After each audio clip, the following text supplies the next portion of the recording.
All right, everybody, welcome back. So, what is it like to work one on one with a dietitian? This is something that we were just thinking would be a great thing to talk about because it is often the question that's asked to us when people are considering working with us. And then also, one thing we've noticed over time is that when people start off working with us, they have an idea of what it's going to be like. And by the end of it, they're surprised at like how many of the ways their lives have been impacted by it, but also how many of the things we want to know to be able to make good informed suggestions for people. And actually, this happened to me the other day where someone was like, wait, I thought we were just talking about my gut, but you want to know about my menstrual health. You want to know about my history with this. And, I think people often forget that we're looking at the whole you. It's not just your gut. I mean, IBD is not just your gut either, right? Yeah. Yeah. Tell me about your sleep. Tell me about your exercise, your stress management. I want to know everything. We want to know it all. Yeah. And in fact, this week and for a while, I've been wrestling with the offers that we have for people. So I've had a lot of people that have asked for, well, what if I want to do something different than your 101 program? What if I want to do just a couple sessions? And what if I want to do groups? I've really put some thought into what do people need to get something out of this? And what are the things that are really working for people? And then, so I decided to just ask a small group of people that have worked with us, what are the things that you actually benefited from the most? Because when people work with us, we kind of give a lot. We give one-on-one work, we give access to chat, we give a ton of resources, and so because we really want people to leave just feeling great and empowered and able to move on even without us if they want to. And so I was encouraged and surprised by one, how much people really liked working one-on-one. That is just still the number one thing. I don't know what it is, Danielle. I don't know what you think. Is it the aspect of that you cannot replace personal connection and someone listening to you, feeling heard, digging into the details? Like, what do you think it is that makes that one-on-one component just so special to people? Yeah.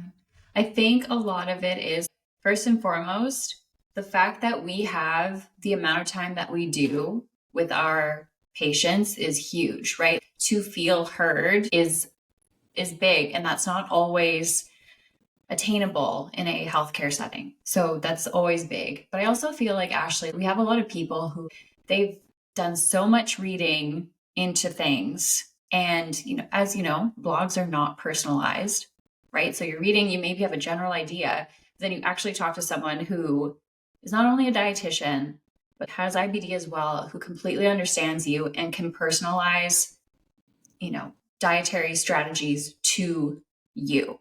So I've just heard that a lot of times from people, that they're just so happy that we were able to take that personalized approach.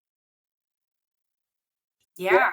In the time, I think it's important because if you just think about how you feel when you get less of that time, Yeah. when you only get 15 to 30 minutes, and this is just how healthcare is. Like, it's a structural thing. It's nobody's fault. Mm-hmm. But, when you get limited time with your providers versus when you get a lot of time and there's not this pressure to ask all the things and then you forget the question and then you're like, oh no, what do I do with the information? And I think having that chance to breathe a little bit and just be where you're at and think about the suggestions and find out what you want to do next. It's almost like finding your voice in your own healthcare too. I think oftentimes when it's rushed, we feel like we don't have a voice. We feel like we don't even have time to think about what someone just said and if it's the right fit for us.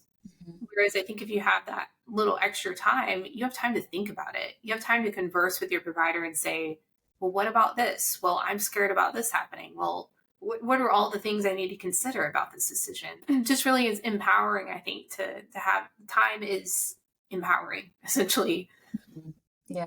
And like you said too, Ashley, not only do we have these consultations with our clients, but they also have that chat access. So if there are questions, it's an easy connection in between like our 45-minute appointments with people to connect if there is any questions, or if they're like, Danielle, like, what can I eat for breakfast? Do you have any ideas?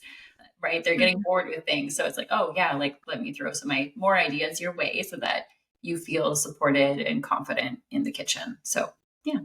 Yeah, that is nice. And I actually, this last month, got a dietitian for myself too, which is something I've never done before. I got a dietitian because I wanted support in an area that was not my expertise. So my IBD has been in a good spot, but I'm dealing with a whole other set of things that are new to me and unrelated that I really wanted an expert to come in and say, like, hey, I've seen this, a million times before. Let me guide you. There's something really nice about one, being able to offload that, and two, you're not guessing. You're actually able to tap into, someone's years of experience instead of just your knowledge base. Because I think nowadays, I think we have so much access, even not as a dietitian, we have so much access to information, like more access than we've ever had. But then translating that to the person and how that fits their life, and then basing that off of your years of experience and what you've actually seen is a whole nother aspect to healthcare. And I think that's really where the value's at, because yes, you can find all sorts of information now, but translating that's a whole nother thing. And so that's really the value that I've found. I knew it wasn't my expertise, not to be cryptic about where I'm at.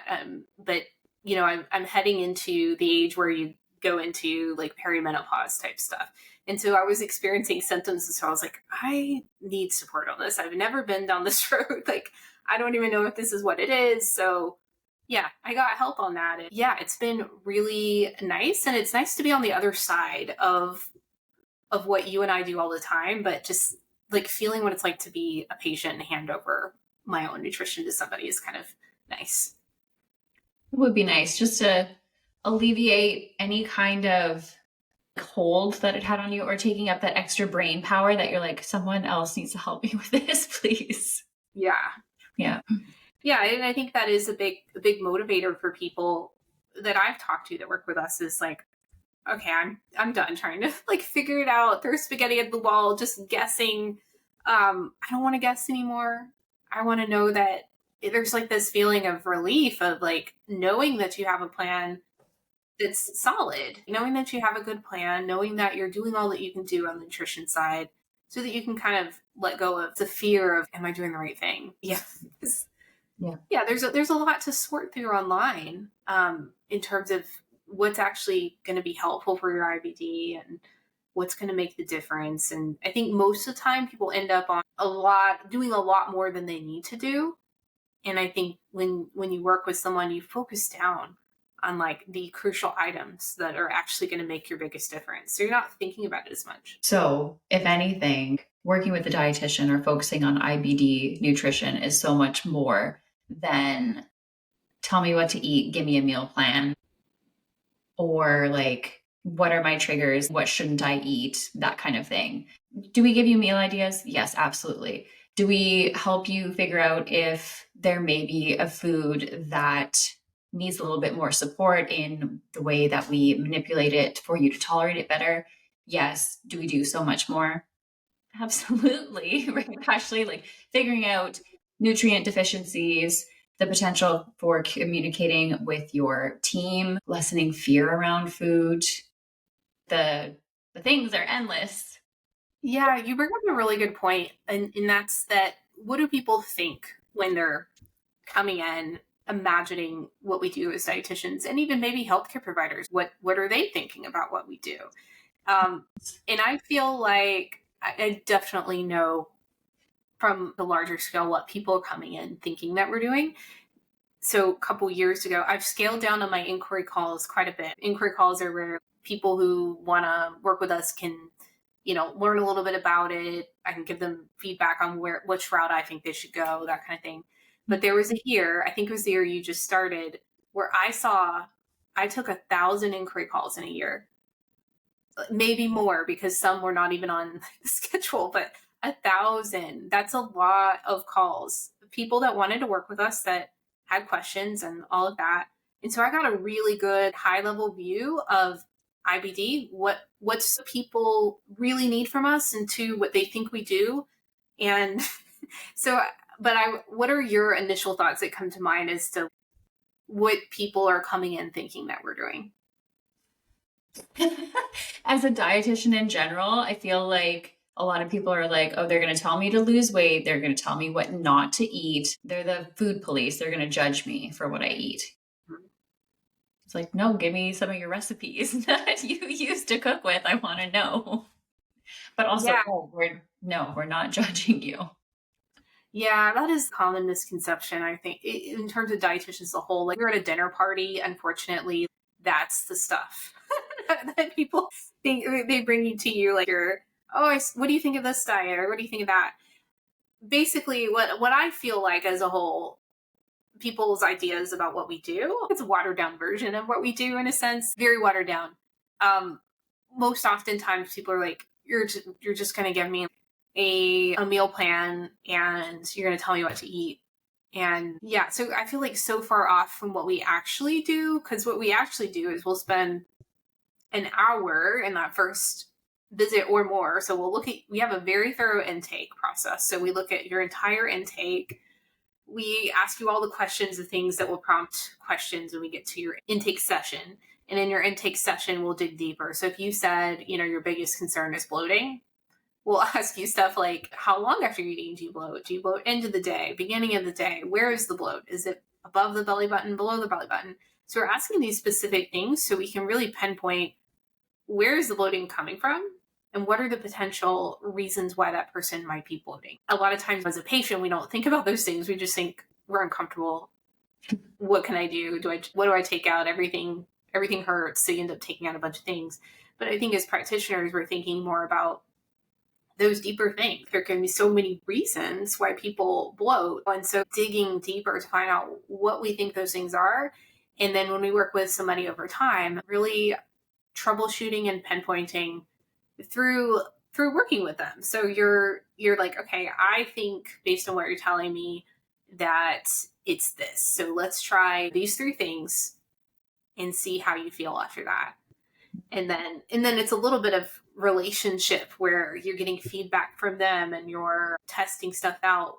But it's not testing from the sense of like just testing whatever. You're testing based on the data that you get from having that conversation with somebody. Absolutely. Yeah. There's a lot we can uncover in that first session or 2 to determine where someone's symptoms might be coming from.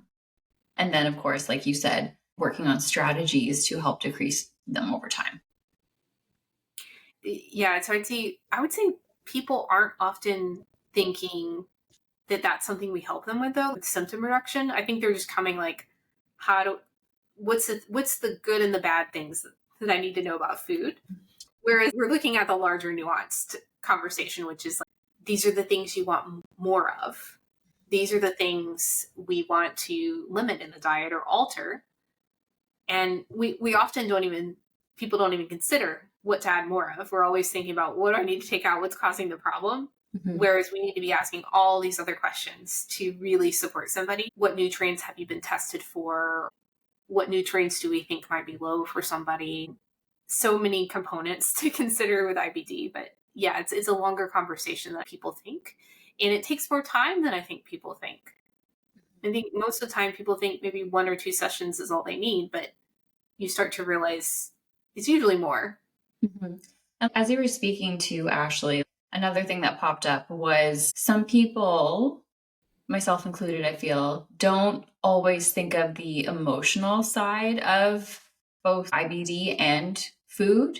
So when we talk to our patients in our sessions too, that quite often comes up. And that can be a long conversation and productive conversation to have. Yeah. When you say emotional, do you mean the fact that it requires a little open-mindedness to move through some of the food fears and really understand them a little bit better? Yeah, that, and I feel like sometimes too the acceptance piece around it. or even being frustrated and working through that is a component that we chat about too. Yeah. And those are important pieces too that we don't think about. Like, working with someone does require some open-mindedness, Mm-hmm. and it requires you to challenge your own beliefs, to try new things. And oftentimes with IBD, we might come to the table with some medical trauma or some significant things that have happened that make food and trying those things a little scary. And so, like, you're right, there is a support aspect to it. It's important. Mm-hmm. Yeah. So we do way more than meal plans. Yes, we will meal plan, and we have meal plans in our program already. Speaking of that, I have heard often recently that, like, one of the things people really value is, like, the ability to get clear on their triggers and understand them a little bit better, and then have, like, alternatives so they're not feeling like they're giving up things Mm-hmm. if something isn't tolerated. I think that is a strength of ours as a group, is that we're really good at helping people really pinpoint what those triggers are and understand them. Because I think when we think of triggers initially as IBD, we kind of think of them as permanent, like, this is a trigger, it's always a trigger, I'll never have it again, instead of a little more fluid, like a little bit more like, it's not that simple, it's not black and white, it's kind of, this is a trigger, it may not be the same, there are other ways of doing things, we could try this thing a different way. It's a much different understanding of a trigger. Mm-hmm. Yeah. Yeah. Lots to unpack that we can help out with so you don't feel lost or overwhelmed. Yeah. What are some examples of, you might not be ready for one-on-one work if this is where you're at? So I can think of a few where I would say this might not be for you. One thing that comes to mind for us is, like, when we work one-on-one with people, we really are all in, like, with those 6-month people. So if people are already working with another provider that's doing something similar, I usually ask. And so beforehand, if they do, I usually say, if we were working with you, we would want to take the lead with nutrition, because it gets complicated for us and it gets complicated for the patient. We don't want conflicting views or, like, overlap that isn't actually helpful. Yes, you bring up a good point there because there's been maybe an instance or two where someone will be like, well, no, I won't eat that because so and so said that's bad for IBD. It's like, well, did they say why? And then they're not able to answer. So they may not actually know why, but if someone says, oh, that's bad for you, it's never as simple as saying that. Always question why that statement would come up. Yeah, I totally agree. That's, to me, like, always keep a little bit of an open mind if you do decide to work with someone, and always question, like, ask the why. Ask them to show you where they came to that conclusion, because that's so important. That's something that I think we're also really strong at as a team, is we always provide, like, if we're giving someone advice, we generally say, this is what I'm thinking and why. Mm-hmm. And this is the evidence behind it. Right. And I think that's important for a patient to know. So I want to know, if someone suggests something, I want to know why I'm doing it and why I'm investing my time and money into that. Yeah. Because it has to be aligned, with what you're trying to do. That's true. We do run into that every once in a while, because sometimes people don't always disclose everything. They might think, oh, I didn't think that was relevant to include for this other dietitian or this functional medicine provider, whatever it is. And yeah, we definitely prefer to take the lead, or like you want someone to take the lead in general. You don't want to have two people taking the lead in anything. Yeah. Yeah. And, in saying that, it's not to say that their other services aren't appreciated. Mm-hmm. But yeah, there's just so much information about IBD out there, and a lot of it gets misconstrued. And we just want to have that evidence in your hands to fully understand what works best for you and your gut. Yeah. And not to mention too, like, when it comes to supplements, we're going to look at all of those, and we're going to give you some feedback as to, one, do you actually need it? Two, is it causing harm? Is it actually aligned with what you're trying to do? Because a lot of times people will come to us on, 20 different things, and we're going to want to consolidate some of those things, or at least give you feedback, and you can decide what you want to do ultimately, because it's your body and you should be a part of that decision making. However, if you have one provider that's actively telling you to do that one thing, and then we're coming in and giving you guidance, yeah, it can be complicated. So yeah, that would be one example where I think I would consider waiting until you're ready to offload that to us, or choosing between the two. I guess the other thing I would think of that comes to mind is open-mindedness. When you work with anybody, you have to come in with a little bit of a open mind and willingness. It's a little bit of a trust thing, like willingness to think of it differently, willingness to consider. We're not saying you have to choose everything that we suggest, but open-mindedness is important because we want somebody to get value out of the things that we're saying.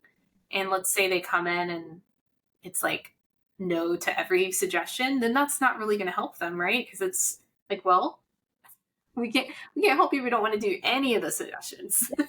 Yeah. Yes. You're laughing because you have experience with this.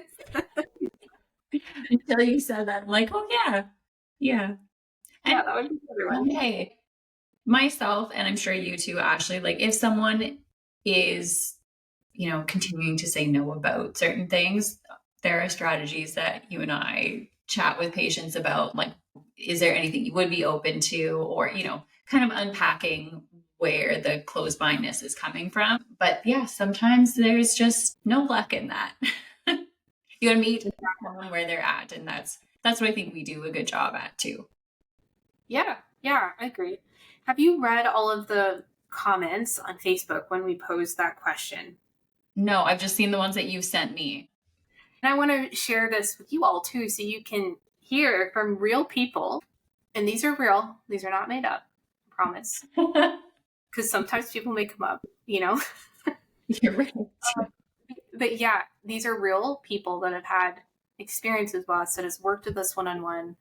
And these are some of the things that we said. So I wasn't actually going on here asking for the reason to get these. I was going on there to ask because I wanted to help with structuring our current offers, to make sure I'm having something that really provides the most benefit. Because sometimes, speaking as a dietitian, like, we might have an idea of what we think people need or benefit from, but you never really know until you ask, like, what people are getting the most value from. So then I went on there and I said, which of our offers is most important to you? I did not ask people to like put kind words below, but they did. And everyone voted working one-on-one, and then our library full of resources, like our video modules and all that those two things have been the most beneficial in their journey. And so I'll read some of the things here. So the one-on-one Zoom calls literally changed my life during flares of remission, my symptoms, and my life. I was meant to find you and your team. Super special. This one came from someone who has been with us from the beginning when I first started, and then she got diagnosed later with IBD. So when I first started out, I just did general GI, and then I started specializing in IBD. So it's been over 10 years now. This one said, the one-on-one changed my life. I don't know where I'd be without you and your team. I've enjoyed the Q&A as well. Y'all have made this disease more manageable and not as scary, which is so nice to hear. That's like, to me, that's what means a lot to me, is that we can take stuff that's very hard and help you feel less alone, and to help you sort through some of that and make the path forward a little more clear. That's what 14-year-old little me always wanted to do. Oh, yeah, 22-year-old me would have loved that too, for sure. Like, just having someone by your side through the toughest part of your life is so powerful. I didn't have that, and I this is why I do this, is because I want to be that for people. So this one is, I've loved my coaching calls. I felt like it was so useful that I can apply and then message if I have questions. So I guess people do get like the messaging component too. One thing that'd be so awesome is some kind of cookbook to download with resources. It might exist, but if not, no worries, or something. And it does exist. We actually do have that in our program. So I gave her resources for that. And then we got one that said, the one-on-one Zoom calls with Danielle are so invaluable to me. Both of you are so knowledgeable. I feel like I have someone that completely understands my medical condition. Our time together has been extremely helpful, and it's nice to chat in between our one-on-one times when I have questions. You have an abundance of useful information, and I finally feel like I have guidance and support. Also really sweet. Very, yeah. And then I definitely feel like the one-on-one calls really spoke to me. It was good to receive care very specific to my issues. That's so relevant too, because IBD it doesn't just look one way. Like some people are dealing with constipation, some people are dealing with diarrhea, some people are dealing with extra intestinal stuff like joint pain, eye inflammation, infection. There's all sorts of things people deal with. So yeah, I thought those were really awesome to read. I think there's 13 comments, actually. I think I read most of them. But yeah, powerful to hear what other people are experiencing. Lots of it's changed my life. That's one of the themes I heard. And just having someone to talk through stuff with is important, whether that be in the one-on-one calls or the chat aspect seems to be that key component for everybody. Mm-hmm. That's big. And food is so central to our days. So just hearing all of that, just not only make a difference, but to hear that it sounds like their lives are easier around food since working with a dietitian. So that's just exciting to hear.